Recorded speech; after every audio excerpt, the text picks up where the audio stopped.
Hi, my name is Kelly and we'll be going over the basics of plaster casting. These are the supplies that you'll need to make your plaster cast. I prefer to use USG #1 molding plaster. Alright, let's start by slowly sifting plaster into the water. You want to try your best to not put too much plaster in at once. Give the plaster a chance to hydrate. This ensures that the water to plaster powder ratio will be correct. After a while, small islands will start to form. You don't want one major mound in the center and then a lot of clear water on the perimeter. You want there to be kind of a balance. Mix until there are no clumps in the bottom of the bucket. We're looking for the consistency of pancake batter. We don't want it too watery or too thick.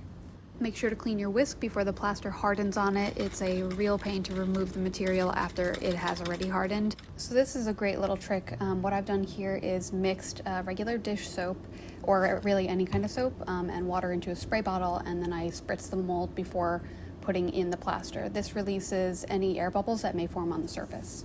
So now we're ready to start pouring our plaster.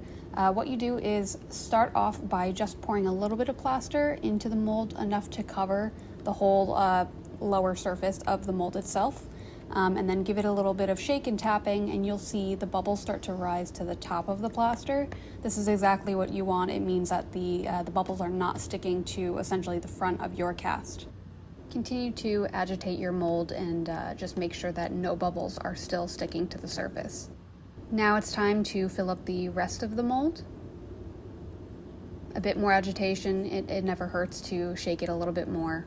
And then at this point we will leave it just like that with the excess around the edge. Once the surface is no longer shiny like water and is more matte, it's time to remove the excess. When removing the excess or striking off your mold, you want to keep your spatula as vertical as possible.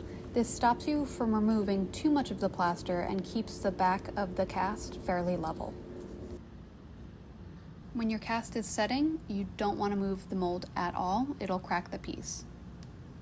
After about 45 minutes, you'll be ready to demold. What you want to do is start to slowly separate the perimeter of the cast, and then gently push from underneath and pop the cast out of the mold.